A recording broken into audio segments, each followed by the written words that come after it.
కక్షలో పరిభ్రమించే అతి చిన్న గ్రహాలే ఈ గ్రహ శకలాలు, ఆస్ట్రాయిడ్స్. అంగారకుడికి బృహస్పతికి మధ్యలో గీరిగీసినట్లుగా ఒక వలయంలో అధిక సంఖ్యలో గ్రహ శకలాలు పరిభ్రమిస్తుంటాయి. 1000 కిలోమీటర్ల వ్యాసార్థం గల గ్రహ శకలం మొదలు బస్సు పరిమాణములో ఉండే గ్రహ శకలం వరకు ఈ వలయంలో తిరుగుతుంటాయి. సౌర కుటుంబంలోని ఇతర గ్రహాల వలె ఇవి కూడా సూర్యుని చుట్టూ తిరుగుతూ ఉంటాయి. ఇవి రాళ్ళు, రప్పలతోనూ లోహాలతోనూ నిండి ఉంటాయి. 1 కిలోమీటర్ కన్నా ఎక్కువ వ్యాసార్థం ఉన్న గ్రహ శకలాలు భూ సమీప కక్షలో 1000 వరకు ఉండవచ్చని అంచనా. ఆస్ట్రాయిడ్స్ 50 కిలోమీటర్ల కన్నా పెద్దవి 10,000 వరకు ఉండవచ్చు. 25 కిలోమీటర్ల వ్యాసార్థం ఉన్న గ్రహ శకలాలని అతిపెద్దవిగా భావిస్తారు. ఇలాంటివి మన భూమిని ఢీకొంటే ఏం జరుగుతుందో చూద్దాం. గ్రహ శకలాలు తమ కక్ష నుండి జారి భూ వాతావరణంలోనికి ప్రవేశించి అదే స్థితిలో గనక భూమిని ఢీకొంటే పెను ఉత్పాతాలే సంభవిస్తాయి. 1 కిలోమీటరు వ్యాసార్థం గల గ్రహ శకలం గనక భూమిని ఢీకొంటే శక్తివంతమైన అణుబాంబు అనగా న్యూక్లియర్ బాంబును సృష్టించే విలయం కన్నా ఎక్కువ ఘోరం జరుగుతుంది. భూమి మీద డైనోసార్ల జాతి అంతరించిపోవడానికి గ్రహ శకలమే కారణమని అంటారు. 65 మిలియన్ సంవత్సరాల క్రిందట ఢీకొన్న గ్రహ శకలాలు రాక్షస బల్లులను సమూలంగా నాశనం చేశాయని ఒక సిద్ధాంతం. అయితే వాస్తవానికి అత్యధిక శాతం గ్రహ శకలాల వలన ప్రమాదం లేదు. ఎందుకనగా భూ వాతావరణంలోనికి ప్రవేశించగానే ఇవి భగ్గున మండిపోయి బూడిదై వాతావరణంలో కలిసిపోతాయి. 1 కిలోమీటర్ లోపు వ్యాసార్థం గల గ్రహ శకలాలతో భూమికి వచ్చే ముప్పు ఏమీ లేదు. అంతకన్నా పెద్దవి కక్ష తప్పితే మాత్రం కష్టమే. కిలోమీటర్ కన్నా ఎక్కువ వ్యాసార్థం గల గ్రహ శకలం కనీసం 10 మెగాటన్నుల శక్తితో భూమిని ఢీకొనగలదు. ముందుగా కళ్ళు మిరుమిట్లు గొలిపే కాంతి ఆవరిస్తుంది. కాసేపటికి భీకర శబ్దం, ఆ తరువాత పెను ఉత్పాతం సంభవిస్తుంది. భూమి మీద సకల జీవరాశిని ఇది అంతం చేస్తుంది. ఇటువంటి పెను ప్రమాదాలలో ఒకటి 1989 మార్చి 23న త్రుటిలో తప్పిపోయింది. 1000 అడుగుల వ్యాసార్థం గల అపోలో గ్రహ శకలం భూమికి 6 గంటల దూరంలో నుండి దూసుకుపోయింది. ఇది కనుక భూమిని ఢీకొని ఉంటే చరిత్రలో ఎన్నడూ సంభవించనంత అతి పెద్ద ప్రేలుడు జరిగి ఉండేది. వాస్తవానికి 1 కిలోమీటర్ వ్యాసార్థం గల గ్రహ శకలాలు 10,000 సంవత్సరాలకు ఒకసారి భూమిని ఢీకొంటున్నాయని శాస్త్రవేత్తలు లెక్క కడుతున్నారు. 5 కిలోమీటర్ల వ్యాసార్థం గలవి 1,00,000 సంవత్సరాలకు ఒకసారి ఢీకొంటున్నాయి. చిన్నా చితక గ్రహ శకలాలు నెలకు 2 భూమి మీదకు దూసుకు వస్తున్నాయి. అయితే ఇవి భూమిని తాకక ముందే బూడిదవుతున్నాయి. 1908లో సైబీరియా ప్రాంతంలో తుంగస్కాలో 100 అడుగుల కన్నా చిన్నదైన గ్రహ శకలం భూమి మీద పడింది. భూమి మీద వందలాది కిలోమీటర్ల పరిధిలో చెట్టు చేమను సహితం అది ధ్వంసం చేసింది. ఇట్టి గ్రహ శకలాలు ఢీకొనడం వల్లనే భూమి మీద రాక్షస బల్లులు, డైనోసార్స్ అంతరించాయని శాస్త్రవేత్తల అభిప్రాయం. సకల శాస్త్రాలకు పుట్టినిల్లు ప్రకృతి అయితే ప్రకృతి నిర్మాణానికి ఆయువు పట్టు బైబిల్. డైనోసార్స్ పై బైబిల్ వివరణ. ప్రకృతి పుట్టిన బహు దీర్ఘకాలము తరువాత మనిషి పుట్టి ప్రకృతిని అన్వేషించడం ప్రారంభించాడు. వారి అన్వేషణ పేరే శాస్త్రం. వేరు కోణాల నుండి ప్రకృతిని చూసి అక్షరాలు దిద్దాడు. వాటిలో విష విజ్ఞాన శాస్త్రం, టాక్సికాలజీ, పర్యావరణ శాస్త్రం, ఎకాలజీ, శంకు శాస్త్రం, కాంకాలజీ, భూ విజ్ఞాన శాస్త్రం, జియాలజీ, పక్షుల శాస్త్రం, ఆర్నిథాలజీ, విశ్వశాస్త్రం, కాస్మాలజీ, జీవ స్వరూప శాస్త్రం, మార్ఫాలజీ, శరీర ధర్మ శాస్త్రం, ఫిజియాలజీ, మేధో శాస్త్రం, ఫ్రేనాలజీ, నాడీ మండల శాస్త్రం, న్యూరాలజీ, కణజాల శాస్త్రం, హిస్టాలజీ, మానవ శాస్త్రం, ఎంథ్రోపాలజీ, వృద్ధాప్యాన్ని గురించిన శాస్త్రం, జెరంటాలజీ మున్నగునవి. శాస్త్రవేత్తల నిరంతర అన్వేషణలో ప్రకృతిలోని అనేక విషయములను వెలుగులోనికి తీసుకొని రాగా, అనేకములు ఆధారములతో రుజువు కాగా, మరికొన్ని ఊహలుగానే మిగిలిపోయాయి. అయితే దశాబ్దాలు తరబడి త్రవ్వబడుతున్న త్రవ్వకాలలో దొరికిన డైనోసార్స్ అవశేషాల విషయంలో ఆలోచించవలసిన అవసరత ఎంతైనా ఉంది. బంగారం అసలైనదో కాదో నిర్ధారించటానికి ఆమ్ల పరీక్ష, యాసిడ్ టెస్ట్ ఎంత అవసరమో, ప్రతి శాస్త్రవేత్త పరిశోధన ఎంతవరకు వాస్తవమో అను విషయం తెలుసుకొనుటకు వారి సిద్ధాంతాలపై బైబిల్ టెస్ట్ చేయక తప్పదు. ఎందుకనగా మనిషి కంటే ముందు పుట్టినది ప్రకృతి, ప్రకృతిని కలిగించినది దేవుని మాటేనని మీకు తెలుసు. బైబిల్ మహాజ్ఞాన గ్రంథంలో వ్రాయబడిన ఎన్నో సంగతులలో కేవలం అతి చిన్న సంగతులని మనిషి ఇప్పటి వరకు తెలుసుకున్నాడు. వాటిలో అతి తక్కువవి నిజ నిర్ధారణకు నిలబడితే మిగిలినవన్నీ అభూత కల్పనలే. భూమి మీద డైనోసార్స్ ఒకప్పుడు ఉన్నవా లేవా అన్న వాస్తవాలను నిర్ధారించడానికి వారి ప్రయోగాలను బైబిల్ వద్దకు తీసుకురావటం అవసరమని తెలుసుకుని వ్రాసి తిని.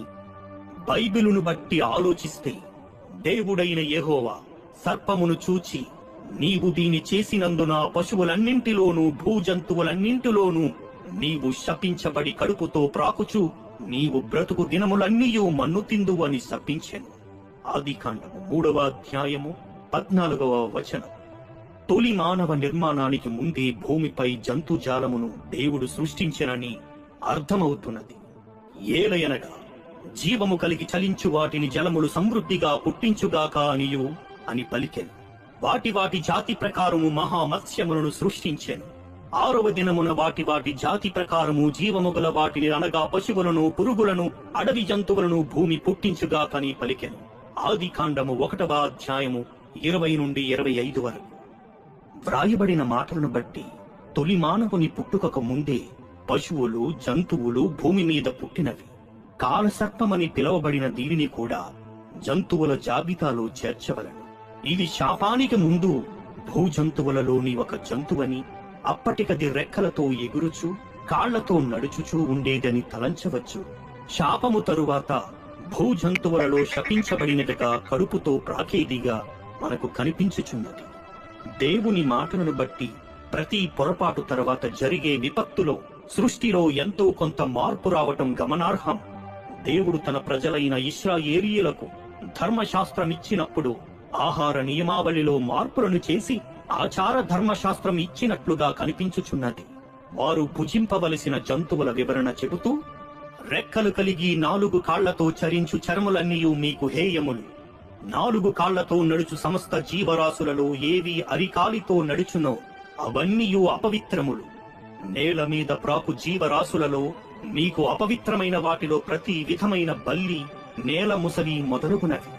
నేల మీద ప్రాకు జీవరాశులన్నింటిలో కడుపుతో చరించు దానినైనను లేక 4 కాళ్లతో చరించు దానినైనను మీరు తినకూడదు. లేవియా కాండము 11వ అధ్యాయము 20, 27, 29, 42. సృష్టిలో ఉన్న పశువులలోనూ, జంతువులలోనూ, పక్షులలోనూ భారీ ఆకృతి కలిగిన వాటిని పరిశీలిస్తే 4 కాళ్లున్న జంతువుకి రెక్కలు లేకపోగా, రెక్కలు గల అతిపెద్ద పక్షులకు 4 కాళ్లుండవని గమనించగలరు. రెక్కలున్న దానికి 2 కాళ్లును, 4 కాళ్లున్న దానికి రెక్కలుండవని తేట తెల్లమగుచున్నది. ఇక రెండవ విషయానికి వస్తే, అరికాలితో నడిచేవి అపవిత్రములు అనగా భారీ ఆకారాన్ని కలిగిన మొసలి 4 కాళ్లు కలిగి అరికాలితో నడుచును. ఇక మూడవదిగా ఆలోచిస్తే ప్రతి విధమైన బల్లి అని వ్రాయబడినది. ఆ మాటకు అర్థం గోడ మీద ప్రాకే బల్లుల నుండి రాక్షస బల్లుల వరకు ఇది వర్తిస్తుందని మర్చిపోకూడదు. ఇక 4వదిగా కడుపుతో చలించినది, 4 కాళ్లతో చరించున్నది అనే పదాలు ప్రయోగింపబడినవి. దీనిని బట్టి చూస్తుంటే సృష్టిలో కడుపుతో ప్రాకి కాళ్లతో నడిచే కాల సర్పము నుండి క్రూర మృగాల వరకు ఉండేవిగా కనపడుచున్నవి. శాపానికి ముందు దేవుడైన యెహోవా చేసిన సమస్త భూజంతువులలో సర్పము యుక్తిగలదై ఉండెను. ఆదికాండము 3వ అధ్యాయం 1వ వచనం. ఇది జంతు జాతికి చెందినదై జంతువులన్నింటికంటే యుక్తిగలదని చెప్పబడుచున్నది. శాపానికి ముందు ప్రవక్త ద్వారా దీని గూర్చిన వివరణ బైబిల్లో వ్రాయబడినది. దేవుని తోటయగు ఏదెనులో నీ ఉంటివి, అమూల్య రత్నములతోనూ బంగారముతోనూ నీవు అలంకరింపబడి ఉన్నావు. నీవు నియమింపబడిన దినమున పిల్లను గ్రోవులు వాయించువారు నీకు సిద్ధమైరి. నీ సౌందర్యమును చూచుకొని నీవు గర్వించిన వాడవై, నీ తేజస్సు చూచుకొని నీ జ్ఞానమును చెరుపుకుంటేవి. కావున నేను నిన్ను నేలను పడవేసెదను, రాజులు చూచుచుండగా నిన్ను హేళనకప్పగించెదను. ఎహెచ్కేలు గ్రంథం 28వ అధ్యాయం 13, 17. ఒకనాటి ఉన్నత స్థితిని పోగొట్టుకునిన రాజుని ఉపమానముగా తీసుకొని ప్రవక్త ద్వారా దేవుడు చెబుతున్న మాటలివి.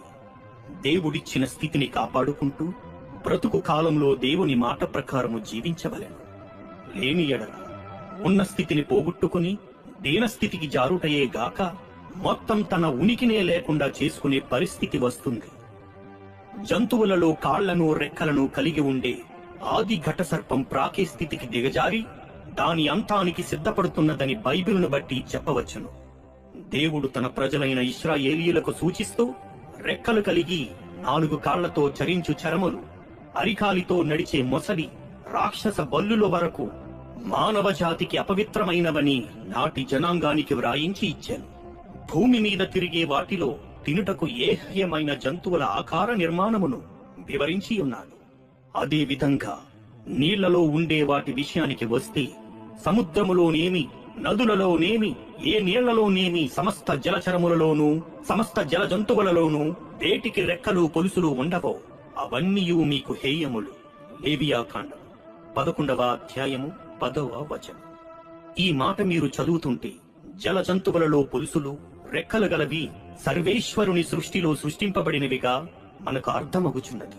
లేవీకాండపు సమాచారాన్ని బట్టి భూజలచరములలో రెక్కలు, పొలుసులు, కాళ్లు గల ఒక భయంకర రూపము ఉన్నట్టుగా తేట తెల్లమగుటయే గాక భూమిపై పాదములు మోపక అరికాలితో నడుచు జంతువులు ఉండేవని బైబిల్ నందు కనపడుచున్నది. 3 వంతుల నీరును 1 వంతు నేల ఉన్న భూమి మీద జలచరాలే కాకుండా రెక్కలు, పొలుసులు గల జల జంతువులు ఉండేవని బైబిల్ యొక్క ఖచ్చితపు వివరణ. బైబిల్ ని పరిశోధిస్తుంటే తొలి మానవుని నిర్మాణం కాకముందే సర్వేశ్వరుని సృష్టిలో జంతు పక్షి జాతికి చెంది రెక్కలు, కాళ్లు కలిగి నేల, నీరు, నింగిలో సంచరించే భయంకరమైనటువంటి ఆకారము ఒకటి ఉన్నట్లుగా తేట తెల్లమగుచున్నది. భూమి మీద కొండలు, గుట్టలు, మైదానములు, అరణ్యములు లాంటి మరెన్నో ప్రదేశాలను దశాబ్దాల తరబడి త్రవ్వితేనే గాని డైనోసార్స్ ఉనికి తెలియలేదు. ఆ విధంగానే బైబిల్ నందు ఆదికాండం నుంచి ప్రకటన గ్రంథం వరకు ఉన్న 66 పుస్తకాలను పరిశోధిస్తేనే గాని ఈ వింత మృగపు విషయం బయటపడదు. సృష్టిలో మృగ, పక్షి, సర్ప, జలచరములన్నింటికీ భయాన్ని కొలిపే అతిపెద్ద భయంకర రూపమే డైనోసార్స్ అని భావించవచ్చును. దీని ఆకారాన్ని బట్టి దేవుని స్వరూపమందు చేయబడిన మనిషే భయపడు పరిస్థితి నెలకొన్నది. దేవుని సంతతిని సర్వనాశనం చేయు అపవాదిగా, సాతానుగా పిలువబడిన దెయ్యపు శక్తి కూడా ఈ ఆకారమునే ఆవహించినదా అని అనుమానించక తప్పదు. ఎందుకనగా దీని ఆకృతి, శత్రువులపై పోరాటము అను వాటిని తీక్షణంగా పరిశీలిస్తే జీవగ్రంథంలో ఉపమాన అలంకారముగా ఈ మృగాన్ని చూపినట్లుగా బైబిల్ గ్రంథముందు చూడగలము. ఇదిగో ఎర్రని మహా ఘటసర్పము, దానికి 7 తలలను 10 కొమ్ములను ఉండెను. దాని తలల మీద 7 కిరీటములుండెను. దాని తోక ఆకాశ నక్షత్రములలో 3వ భాగమును ఈడ్చి వాటిని భూమి మీద పడద్రోసెను. ప్రకటన గ్రంథం 12వ అధ్యాయం 3-4 వచనాలు. అదే విధంగా దేవునికి అవిధేయులైన వారిని నాశనముందింపజేయుటకై దేవుడు రప్పించు వ్యక్తిని క్రూర పక్షితో పోల్చుచున్నాడు. శాస్త్రాన్ని బట్టి చూస్తే డైనోసార్స్ ను 2 జాతులుగా విభజించవచ్చును. ఒకటి బల్లి జాతి, రెండవది పక్షి జాతి. అవిధేయులైన వారిని శిక్షించుటకై ఎగిరే క్రూరమైన ఈ డైనోసార్స్ నే ఉపమానముగా దేవుడు వాడుచున్నాడు. తూర్పు నుండి క్రూర పక్షిని రప్పించుచున్నాడు. దూరదేశం నుండి నేను యోచించిన కార్యమును నెరవేర్చువానని పిలుచుచున్నాడు. యెషయా గ్రంథం 46వ అధ్యాయం 11వ వచనం. దేవుని ప్రజలే ఆయనకు స్వాస్థ్యముగా ఉండక వారు ఎదురు తిరిగిన స్థితిని దేనితో పోలుస్తూ వారి నాశనమును కోరుచున్నాడో ఇశ్రాయేలీయులను గూర్చి వ్రాసిన సందర్భాన్ని గమనించండి. నా స్వాస్థ్యము నాకు పొడల పొడల క్రూర పక్షి ఆయన, క్రూర పక్షులు దాని చుట్టూ కూడుచున్నవా. ఇర్మియా గ్రంథం 12వ అధ్యాయం 9వ వచనం. దీని భయంకర వికృత రూపాన్ని వివరిస్తూ దేవుడు వ్రాయించిన మహాజ్ఞాన సంగతులను బహు జాగ్రత్తతో ఆలోచించండి. దాని ఒంటి నిండా ఇనుప శూలములు గుచ్చగలవా? దాని తల నిండా చేపాలుగులు గుచ్చగలవా? దాని మీద చెయ్యి వేసి చూడుము. దానితో కలుగు పోరు నీవు జ్ఞాపకము చేసుకుని ఎడల నీవు మరలా అలాగున చెయ్యకుందు. దాని చూచినప్పుడు మనుష్యులు దానిని వశపరుచుకుందుమన్న ఆశ విడిచెదరు. దాని పొడ చూచిన మాత్రము చేతని ఎవరికైనను గుండెలో అవిసిపోవును గదా. దాని రేపుటకైనను తెగింపగల శూరుడు లేడు. దాని అవయవములు గూర్చైనను దాని మహాబలమును గూర్చైనను దాని చక్కని తీరును గూర్చైనను పలుకక మౌనముగా ఉండుము. ఎవడైనా దానిపై కవచమును లాగివేయగలడా? దాని 2 దవడల నడిమికి ఎవడైనా రాగలడా? దాని ముఖద్వారమును తెరవగలవాడెవడు? దాని పళ్ళ చుట్టూ భయకంపములు కలవు. దాని గట్టి పొలుసులు దానికి అతిశయాస్పదం. ఎవరునూ తీయలేని ముద్ర చేత అవి సంతన చేయబడి ఉన్నవి. దాని పొలుసులు ఒకదానితో ఒకటి హత్తుకొనియున్నవి. వాటి మధ్యకు గాలి ఏమాత్రమును చొరనేరదు. భేదింపశక్యము కాకుండా అవి ఒకదానితో ఒకటి హత్తుకొనియున్నవి. దాని నోట నుండి జ్వాలలు బయలుదేరును, అగ్ని కణములు దాని నుండి లేచును. ఉడుకుచున్న కాగులో నుండి, జమ్ము మంట మీద కాగుచున్న బాణలో నుండి పొగలేచునట్లు దాని నాసికారంధ్రములో నుండి లేచును. దాని ఊపిరి నిప్పులను రాజబెట్టును. దాని నోట నుండి జ్వాలలు బయలుదేరును. దాని మెడ బలమునకు స్థానము. భయము దాని ఎదుట తాండవమాడుచుండును. దాని ప్రక్కల మీద మాంసము దళముగా ఉన్నది. అది దాని ఒంటిని గట్టిగా అంటి ఉన్నది. అది ఊడిరాదు. దాని గుండె రాతివలే గట్టిగానున్నది. అది తిరుగటి క్రింద దిమ్మంత కఠినం. అది లేచినప్పుడు బలిష్ఠులు భయపడుదురు. అధిక భయము చేత వారు మైమరుతురు. దాన్ని చంపుటకై ఒకడు ఖడ్గము దూయుట వ్యర్థమే. ఈటెలైనను బాణములైనను పంట్రకోలలైనను అక్కరకు రావు. అది ఇనుమును గడ్డిపోచగాను, ఇత్తడిని పుచ్చిపోయిన కర్రగాను ఎంచును. బాణము దానిని పారద్రోలజాలదు. బడిసెల రాళ్లు దాని దృష్టికి చెత్తవలే ఉన్నవి. దుడ్డు కర్రలు గడ్డి పరకలుగా ఎంచబడును. అది వడిగా పోవచుండు ఈటెను చూచి నవ్వును. దాని క్రింది భాగములు కరుకైన చెల్ల పెంకుల వలె ఉన్నవి. కాగు మసలునట్లు మహాసముద్రమును అది పొంగజేయును. అది భయము లేనిదిగా సృష్టింపబడినది. భూమి మీద దాని వంటిది ఏదియూ లేదు. అది గొప్ప వాటన్నిటినీ తిరస్కరించును. గర్వించిన జంతువులన్నింటికీ అది రాజు. యోబు గ్రంథము 41వ అధ్యాయము 7 నుండి 34 వచనాలు. ఎద్దువలే అది గడ్డి మేయును. దాని శక్తి దాని నడుములో ఉన్నది. దాని బలము దాని కడుపు నరములలో ఉన్నది. దేవదారు చెట్టు కొమ్మ వంగునట్లు అది తన తోకను వంచును. దాని తొడల నరములు దిట్టముగా సంధింపబడి ఉన్నవి. దాని ఎముకలు ఇత్తడి గొట్టముల వలె ఉన్నవి. దాని ప్రక్కటెముకలు ఇనుప కమ్ముల వలె ఉన్నవి. అది దేవుడు సృష్టించిన వాటిలో గొప్పది. దాని ఖడ్గమును దానికిచ్చెను. పర్వతములలో దానికి మేత మొలుచును. అది చూచుచుండగా ఎవరైనా దాన్ని పట్టుకొనగలరా? ఒరి యొగ్గి దాని ముక్కుకి సూత్రం వేయగలరా? యోబు గ్రంథము 40వ అధ్యాయం 15 నుండి 24. పక్షిరాజు నీ ఆజ్ఞకు లోబడి ఆకాశ వీధికెక్కున. దాని పిల్ల రక్తము పీల్చును. హతులైన వారు ఎక్కడునుందురో అది అక్కడ ఉండును. యోబు గ్రంథము 39వ అధ్యాయము 27 నుండి 30. రెక్కలు కలిగి ఎగిరే పక్షిరాజు, నీటి గుర్రం, మకరం అను ఈ మూడింటిని కలిపి చెబుతున్న సంగతులలో డైనోసార్స్ కున్న భయంకర రూపంతో పాటు అడవికి సింహం మృగరాజు కాదని, అతి భయంకర రూపం కలిగిన డైనోసార్స్ గర్వించిన జంతువులన్నింటికీ రాజుగాను, భూమి మీద సృజించిన జంతువులన్నింటిలో నేల, నింగి, నీటిలో తనకు తానే సాటిగాను, శాస్త్రవేత్తల అభిప్రాయాలలోని శరీర నిర్మాణమంతా బైబిల్లో ఖచ్చితమైన వివరణలతో రాయబడినదిగా గమనించగలరు. ఒక ప్రక్క మిగిలిన జంతువుల వలె శాకాహారిగా, మరో ప్రక్క జంతువులన్నింటికీ మించి మాంసమును భుజించే మాంసాహారిగా పైన వ్రాయబడిన వచనములలో చూడగలం. కడకు దేవుని స్వరూపమున్న మనిషి కూడా దానికి భయపడి పారిపోవలసినదిగా దాని ఆకారము విశేషముగా కనపడుచున్నది. భూజంతువులలో ఎగిరి నడవగలిగి నింగి నేల నీళ్లలో అనుకున్న దానిని సాధించే సమర్థత ఉన్న యుక్తిగల అతి భయంకరపు ఈ డ్రాగన్ స్వరూపమును ఆది ఘట సర్పంగా పేరొందిన అపవాది ఏరి కోరి ఎంచుకొని ఆవహించి ఆది తల్లిని తప్పు త్రోవ పట్టించినట్లుగా దేవుని వాక్యమందు చూడగలము. బైబిల్లో వ్రాయబడిన మరికొన్ని విశేషమైన సంగతులను పరిశీలించెదము. కీర్తనల గ్రంథము 104వ అధ్యాయము 26వ వచనం. నీవు నిర్మించిన మకరము. కీర్తనల గ్రంథము 74వ అధ్యాయం 13, 14. జలములలో భుజంగములు మకరములు. యెషయా గ్రంథము 27వ అధ్యాయం 1వ వచనం. తీవ్ర సర్పమైన మకరము, వంకర సర్పమైన మకరము. యోబు గ్రంథము 3వ అధ్యాయము 8. భుజంగములు మకరము అన్న పదానికి అర్థమును ఇంగ్లీష్ బైబిల్లో పరిశీలిస్తే leviathan or a great sea monster అని ఉన్నది.